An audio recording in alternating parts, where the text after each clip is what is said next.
కార్యక్రమాలు సంక్షేమ పథకాలు రాష్ట్రం అభివృద్ధి పదం వైపు నడిపించడానికి ఆ ప్రభువు నుండి భక్తుల నుండి సంపూర్ణమైన ఆశీర్వాదం నా మంత్రివర్గం కోరుకుంటుంది. మీ అందరి ఆశీర్వాదం ఉండాలి. ఈ ప్రభుత్వం 10 కాలాల పాటు వర్ధిల్లాలి. పేదల సంక్షేమ పథకాలు ఇచ్చిన మాట ప్రకారం అమలు చేస్తూ మన రాష్ట్రాన్ని అభివృద్ధి పదం వైపు నడిపించడానికి మీ అందరి సహకారం ఉండాలి. మెదక్ జిల్లా అభివృద్ధి విషయంలో, ఈ ప్రాంత అభివృద్ధి విషయంలో ప్రభుత్వం చిత్తశుద్ధితో ముందుకు వెళ్తుంది. ఈ జిల్లాకు సంబంధించి ఏ విషయాలు ఉన్నా పెద్దలు దామోదర్ రాజనరసింహ గారు, అదేవిధంగా ఇన్ఛార్జ్ మంత్రివర్యులు కొండా సురేఖ గారు మీకు అందుబాటులో ఉంటారు. తప్పకుండా ఏ అవసరం ఉన్నా కూడా ఈ ప్రభుత్వము ప్రజల యొక్క అవసరాలు తీరుస్తుందని తెలియజేస్తూ మళ్ళీ ఒక్కసారి హ్యాపీ క్రిస్మస్ శుభాకాంక్షలు మీ అందరికీ తెలియజేస్తూ సెలవు తీసుకుంటున్నాను.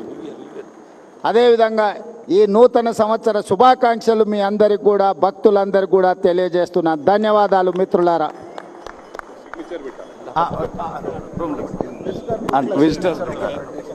చాలా చాలా వందనాలు. చాలా ఈరోజు 2 శుభకార్యాలు ఇక్కడ మనం నిర్వహించుకుంటున్నాం. ఒకటి, 100 సంవత్సరాల క్రితం ఆనాడు వచ్చిన కరువు కాటకాలను నిర్మూలించడానికి ప్రజలు ఆకలితో అలమటిస్తున్నప్పుడు పనికి ఆహార పథకం ఆనాడు ప్రభు మందిర నిర్మాణంలో భాగస్వాములైన ప్రజలందరికీ భోజనం పెట్టాలని ఒక గొప్ప ఆలోచన, వారికి పని కల్పించాలన్న ఆలోచనతో ఈ గొప్ప దేవాలయాన్ని నిర్మించడం జరిగింది. ఈ గొప్ప దేవాలయం దేశంలోనే ప్రముఖ, అదేవిధంగా 100 సంవత్సరాలు పూర్తి చేసుకొని ఒక గొప్ప దేవాలయంగా ఈరోజు పరిడవిల్లుతున్నది. ఇది తెలంగాణ రాష్ట్రానికే గర్వకారణము.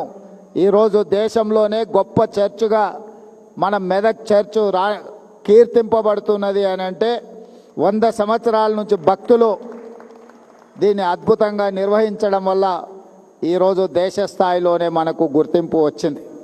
అలాంటి 100 సంవత్సరాలు పూర్తి చేసుకున్న దేవాలయాన్ని భవిష్యత్తులో ఇంకా అద్భుతంగా నిర్వహించడానికి, అద్భుతంగా తీర్చిదిద్దడానికి ప్రభుత్వం దగ్గరికి స్థానిక శాసనసభ్యులు మైనంపల్లి రోహిత్, అదేవిధంగా మిత్రులు మైనంపల్లి హనుమంతరావు గారు నా దృష్టికి తీసుకొస్తే తప్పకుండా ఈ దేవాలయానికి సంబంధించిన ఎన్ని అవసరమైతే అన్ని నిధులను విడుదల చేయాలని మంత్రివర్గ సహచరుల అండతో, వారందరి సహకారంతో ఈరోజు నిధులను విడుదల చేయడం జరిగింది.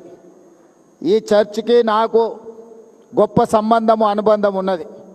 నేను పిసిసి అధ్యక్షుడిగా ఉన్నప్పుడు ఇక్కడికి పర్యటన చేసి ఇక్కడ దర్శించుకొని ఆనాడు నేను స్పష్టంగా చెప్పెళ్ళిన భక్తులకు, మళ్ళీ వచ్చే సంవత్సరం ముఖ్యమంత్రి హోదాలో ఈ చర్చకు తప్పకుండా వస్తాను, భక్తులందరూ ఆశీర్వదించండి, పేదల ప్రభుత్వాన్ని తెచ్చుకోండి, పేదలకు మేలు జరుగుతుంది, ప్రభు ఆశీర్వాదంతో పేదల ప్రభుత్వం ఏర్పాటు చేసుకొని ముఖ్యమంత్రి హోదాలో ఈ చర్చకు తప్పకుండా వస్తాను అని ఆనాడు భక్తులకు మాట ఇచ్చిన. ఈరోజు చర్చ్ నిర్మాణం 100 సంవత్సరాలు పూర్తి చేసుకున్న సందర్భం, అదేవిధంగా క్రిస్మస్ పండుగ కూడా భక్తులందరి సమక్షంలో